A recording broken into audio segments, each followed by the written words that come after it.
Right now, there is a search for a suspect after a man has been shot and killed outside of this apartment complex. Now, investigators have been here for hours at this point, and they're still looking for evidence. The victim is in the parking lot to the right of me, but I want to show you a different view of this crime scene. We just saw 2 police dogs, and investigators have now taped off another area of the parking lot, a much larger area. They've been taking pictures of cars and looking for evidence under each car underneath the hood. Police say this all started around 1 in the morning. They were called here for a report of shots fired. When they arrived, they found the victim had already died. Not only are police officers all around this area, but dozens of people who live here have been outside waiting to get any updates. Now, we were here around 4:35, and there were a lot of people, and I bet you just the same amount of people are still out here. They've been waiting all night long outside.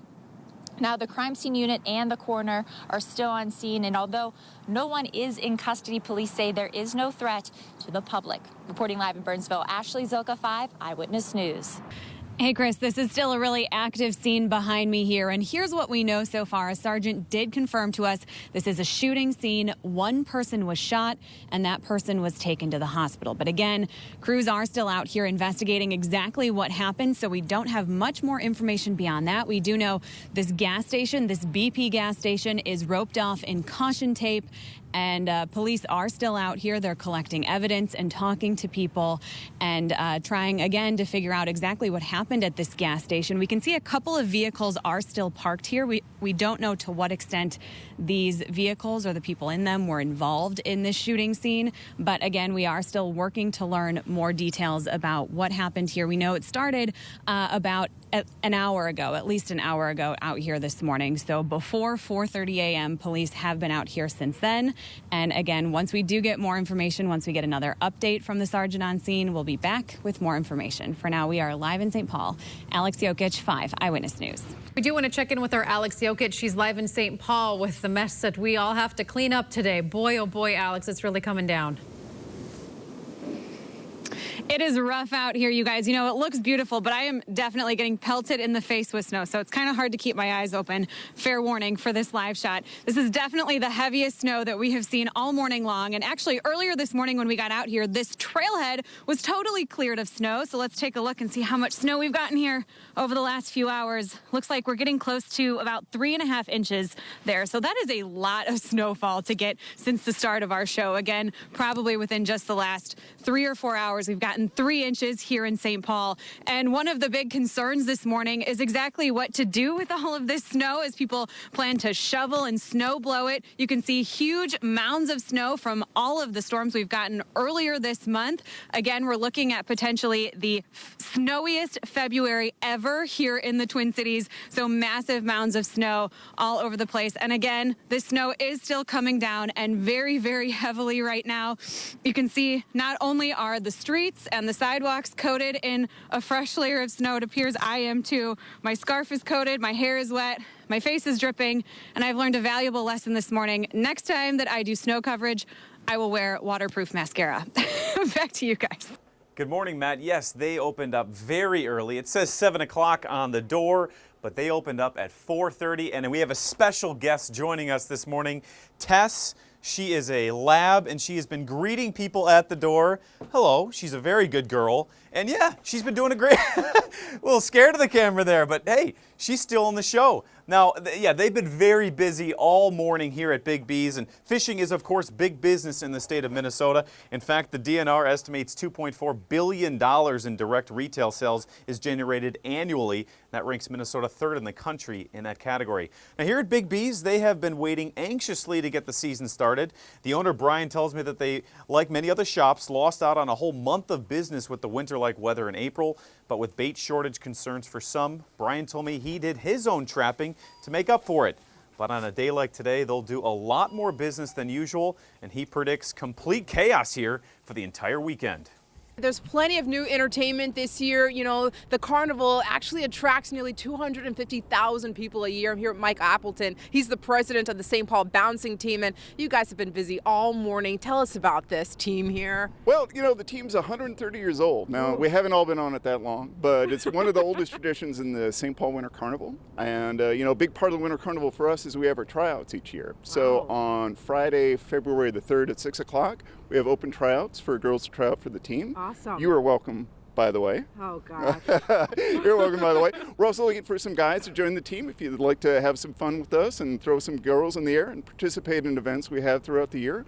You're welcome to come out and try out as well. But looking for some nice young ladies who are adventurous and like to have fun to come out on February the 3rd for us. Awesome. We know that the carnival begins at about 6 o'clock this evening with a parade. Yeah, the Moonglow Parade. So we'll be part of that as well. So we'll be marching up from Robert Street up here to the Rice Street, or I should say Rice Park. We'll be bouncing here as well and helping to celebrate the opening of the parade. You know, this is definitely an event for friends and family, and why should people come down? Well, it's fun. It's a big family event. There's always something going on, and you know, you never don't have fun, I would say. All right, now the team here has been really coaxing me to give it a try, so I guess I'll do that, but please don't laugh, Chris, Megan, all right? All right, so how do I even get on it? All right.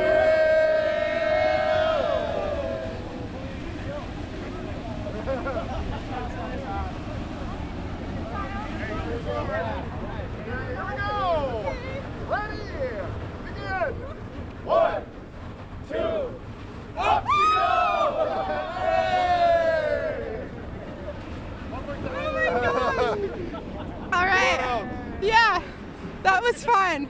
Dawn Aherns is shaking as she tells me about the woman she found on her hands and knees on the ground at the front gate in front of this burning house. Most of her skin was hanging off, and her hair was burnt. Her eyelids looked like they had been burnt a little bit. Yeah, she's in bad shape. So I sat with the gal, I held her hands because she wanted to touch more, but I was afraid. Close to 7 this morning, the Minneapolis Police Department responded to an unknown trouble call at 2946 Taylor Street in northeast Minneapolis.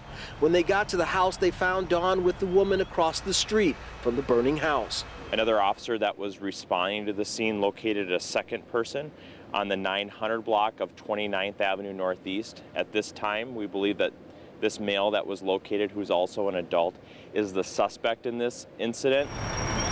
Minneapolis Fire arrived a short time after the police. The fire appears to have been contained to the second floor and the loft area of the roof. Once the fire was put out, firefighters focused on hitting hot spots. The investigation on what caused this fire has been turned over to the Minneapolis Police Department. At this point, from what we have heard, is that there were earlier threats from this male to start the house on fire. So our investigators, both from the homicide unit as well as from our arson unit, will be looking into that. Dawn says she's a wreck. I'm shaking pretty badly. I mean, it's not every day you hold hands with somebody who's really badly burned. Sarah Krippner and her husband moved into this home here in Watkins 6 weeks ago. It sounded like a train, like actually coming through my house. My house was just rattling. She says this was her dream home, but now the tornado has turned it into a nightmare. This was supposed to be our dream house. And as you can see, our shed is completely gone. And every tree in her yard is uprooted, every window shattered across the street. The damage is much worse. An 86-year-old woman that lives inside this home was injured. Her son says strong winds from the tornado caused a part of the roof to collapse, and a board fell on his mother's back. She has a fracture of her T12 vertebrae and probably some minor scrapes and bruises and everything else. He says she's doing okay. Now he's focused on cleanup efforts. I know the whole town's a wreck. From Highway 55 this way, even north, a couple of farms were destroyed, or buildings were destroyed. Including the Watkins Cemetery, 25 homes were damaged, about 12 homes with major damage, including 5 businesses. This is by far the worst. I mean, where do you start? Where do you begin? What do you keep? What do you throw? Well, Watkins city officials say it could take a while to return back to normal. For Sarah Krippner, she doesn't know how to answer those questions just yet. She says she's just happy she and her neighbors are safe. 5, 6, 7. Greg Padilla got out of the Marine Corps in 2010. He says he doesn't consider himself to be a bike rider, but he is a wounded warrior, and that's why he's here, to show his support. I noticed that there was an opportunity for a soldier ride up here in the Twin Cities, so I went ahead and signed up for it, and I was fortunate enough to get selected. All right, perfect. The Wounded Warrior Project provided bikes to nearly 30 servicemen and women. For some, it was the first time that they rode a bike since their injury. Wounded Warrior kind of has taken on a new meaning. It's kind of expanded in scope, so you've got the traumatic brain injuries, you have post-traumatic stress disorder, so it's kind of taken on a new role, and your wounds can be either visible or non-visible. Today we're going to do about 15 miles. So today is just an introduction to cycling. It is showing the warriors what they can do. We're going to learn about shifting, rules of the road. Derek Brooks is also a wounded warrior who was injured in Iraq in 2003. He says he hopes this ride sends a message to the community. I just want them to know that, there's people out there every day that are protecting them and doing their best to make sure that we're safe and free at home. For Greg Padilla, well, he hopes the Warrior Project will turn this into a tradition here in the Twin Cities. There's that special camaraderie, and that's kind of what we always remember and we hold from being within the military. The good news is we got brand new desks about a month ago. Bad news is, there they are.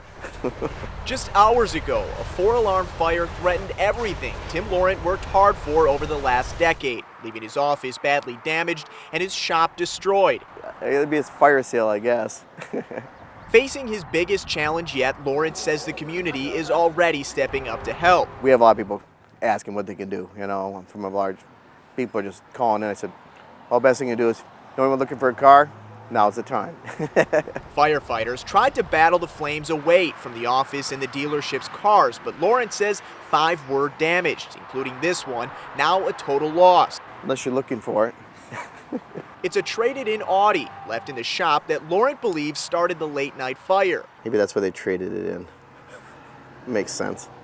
Maybe they forgot to say there was something going on. Regardless of the cause, now under investigation, Laurent is looking forward, ready to rebuild and sell more cars. Our eggs are all in this basket, and here's the basket, so I guess we're making omelets. More than 12 truck drivers decided to snooze in this morning and stay off the road. Eric Simpson from Colorado said he'd rather be safe than sorry. It's pretty much bad all the way to Des Moines, Iowa, and that's where I was heading. Overnight, a blizzard warning went into effect across southern Minnesota. Dan Murray from Dover, Delaware, drove through the storm and decided to pull off in Northfield. I'm keeping my eye on the weather because, driving these big trucks, there's no reason for these accidents to happen the way they do. You just got drivers who try to push their luck. I'm not one of them.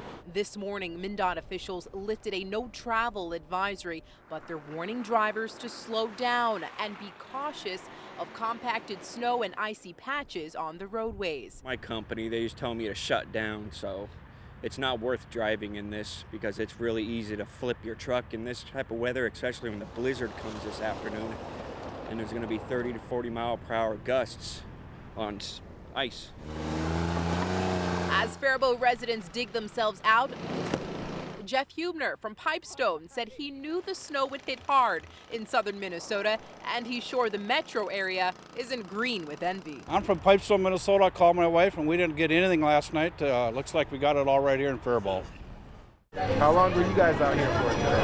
We got here at 6. 6? Yesterday. Wow. 6 yesterday? That's dedication, man. The Mall of America continued its tradition, staying closed on Thanksgiving Day.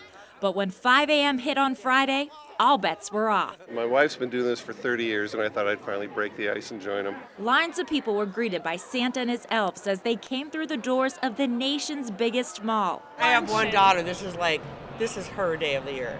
Coming out to Mall of America, she gets the shakes. Some shoppers came with a plan. American Girl had a discount, which, again, I've got daughters, so that was helpful. Others tagged along for the experience. Kind of leaving the major shopping up to my wife. I'm just along for support.